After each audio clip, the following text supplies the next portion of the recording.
Good morning, live presenter Simphiwe Ncongwane had the opportunity to chat with curator Dr. Nontobeko Ntombela at the Wits Art Museum, where they discussed the captivating exhibition, Then I Knew I Was Good at Painting, Esther Mahlangu, a retrospective. So this incredible showcase features over 100 artworks spanning 5 decades, including her iconic BMW Art Car.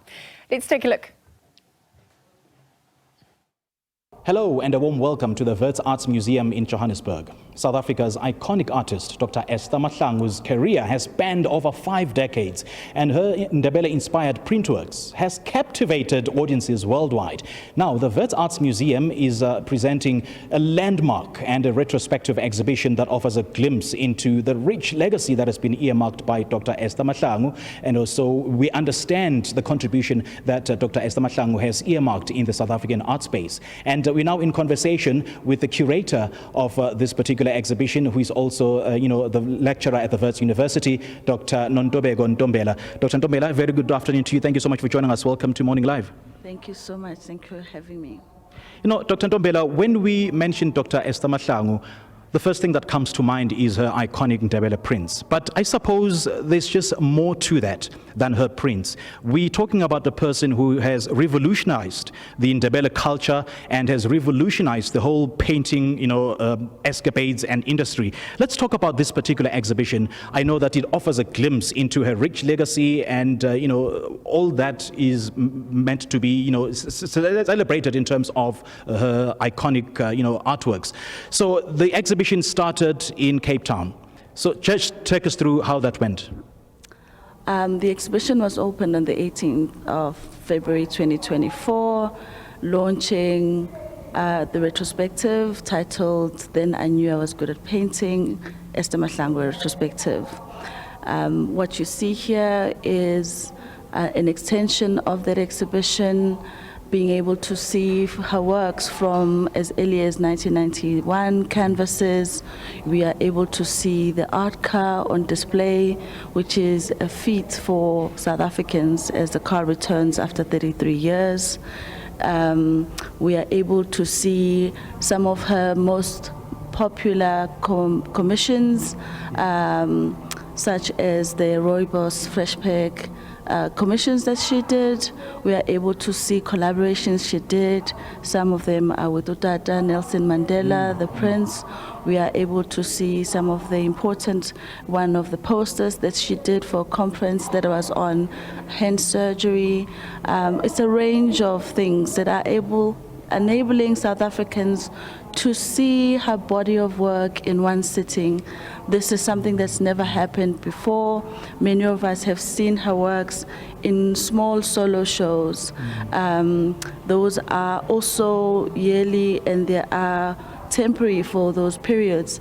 But here we see 50 years of examples of works that she's done.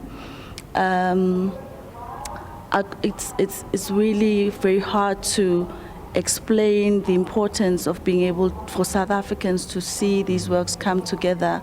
Many of these works are from private collectors or institutions abroad, and to be able to have them in one sitting allows us to actually see her trajectory for these 50 years of making. And as we mentioned earlier on, we've grown accustomed to the smaller exhibitions, but I suppose this is one massive exhibition that is retrospective, as the name denotes, just celebrating her legacy, her life in 50 years in prints, in Ndebele prints. Let's talk about some of the challenges you possibly may have encountered in terms of putting this, this exhibition together. Were there some pieces that you left out because of time constraints, because of space constraints, or is there something that you may have left out, or is everything in the past 50 years encapsulated in one exhibition? That's impossible for any artist and any retrospective, because of course some works disappear by virtue of being owned privately. It's always not easy to find all of those people. But as I've said to many people who've come to the opening, that if we were to have all of Mam Esther's works here, we would have all the floors of this building filled up. Right. The exhibition had to make a strategic choice to show us examples of where her work develops. What are these turns that we must now see that in 1991 she was making particular styles that may have shifted in later years. And so the exhibition really shows us the progression and the evolution of her work. The selection is therefore based on that. Obviously, finances have contribution as well, that because the big discovery of Esther as an artist internationally happens to be the moment in '89 where she's part of an exhibition called Magicians de la Terre. And she's in Paris, and this is the first time she travels overseas, and she's the first one of the Ndebele community to actually travel to Paris as an artist. And so what you see is then a challenge that a lot of her work is collected, earlier works are collected by international collectors. And I know not so many people, know the entire history of Dr. Mahlangu, because someone just told me that she knew about Dr. Esther Mahlangu about 10 years ago, yet her work spanned far more than that. How involved was she in the curation of this exhibition? Did she just look back and seeing you, collaborating with some of the artists and then curating this, or she was fully involved? Well, for an artist of a generation, fully involved is subjective, because of course I only had moments where I could go back to her. For 4 years, since 2019, I would go back to visit Mom Esther. When you do an exhibition like this, you really need to be in the artist's mind. You need to travel back with her to the moments where some of it she might have forgotten. And so I spent a lot of time going back, interviewing her, getting access to, in fact, she gave me a box of photographs, and it was the photographs that helped us talk about things that she would have forgotten about. And so it takes that journey of allowing the artist to be involved insofar as telling the story. But as a curator, it is your duty to go and find these works and bring them together. One of the many strategies in the show that I've tried to illustrate her involvement, one is obviously her own archive. The other, as you walk around, you'll come across blurbs and quotations of her speaking. It was important that she speaks to you as you walk through the show. You also are hearing in the background a short video we've put together of her speaking about her journey. So the show, as a retrospective, she's my elder. I can't speak on her behalf. She had to tell the story herself. But when she came and saw the exhibition, what was really nice is for her to discover even artworks she hadn't seen for years. You know, the first thing that I saw when I got inside the Wits Art Museum was the car right at the foyer. I was like, oh my goodness gracious me, nang Dr. Esther Mahlangu.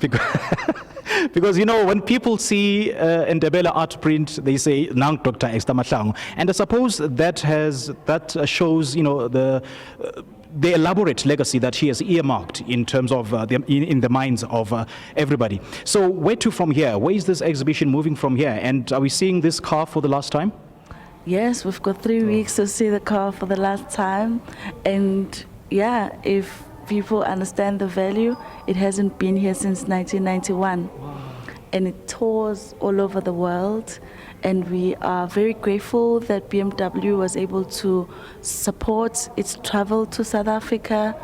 The show has many potential at the moment.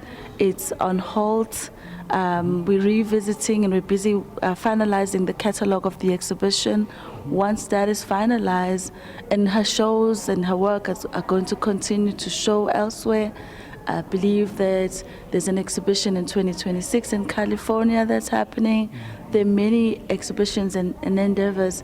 In fact, there's a big mural in London that was launched, or is going to be launched in April. And so there's going to be more of our work. The exhibition has been an important one for South Africa to see and to show the retrospective. It will appear somewhere in the future, but we have an opportunity to see other works of hers as she continues to capture our attention. Just in closing, has she been to this exhibition, and what was her reaction seeing her work, encapsulated in 50 years? We had fun in Cape Town. We had an amazing opening, and she saw the exhibition and walked through and laughed, saw works that she was like, I've missed this work. And so she's walked through the exhibition in Cape Town, and she's come to this exhibition as well. Everywhere this exhibition would have been, it's important for her to see it. This is, like I said, it's not your temporary group show or solo show. This is her retrospective, and she's accompanying it wherever it goes. Wow, okay. Remind us again, Dr. Ntombela, of the dates. So the exhibition ends on the 17th of April, Okay. so we've got literally a few weeks to see the show. I urge parents, in fact, to bring kids, because for me, I think that this is inspiration for children. This is, our kids need to see themselves in this future, and Gogo Esther reminds us all the time that it is the kids that are the future. She's invested a school in her home to make sure that this culture doesn't die. And so South Africans have an opportunity to bring kids. Love this show. And of course, adults are welcome. This culture certainly cannot die. Not when we have, the likes of Dr. Esther Mahlangu, the likes of you, and just about any other artist out there who embraces arts as, as a medium for a livelihood. Thank you so much for joining us. Absolutely. Thank you for having me. All right, awesome stuff. All right, that was arts lecturer at the Wits University, who is also the curator of the retrospective exhibition of Dr. Esther Mahlangu, speaking to us about this exhibition that will end on the 17th of April right here at the Wits Museum. If you want to see that iconic car that has traveled the world, so this is your last opportunity in South Africa to view and just to get as close as you possibly can to this iconic car. I'm Simphiwe Ncongwane for Morning Live.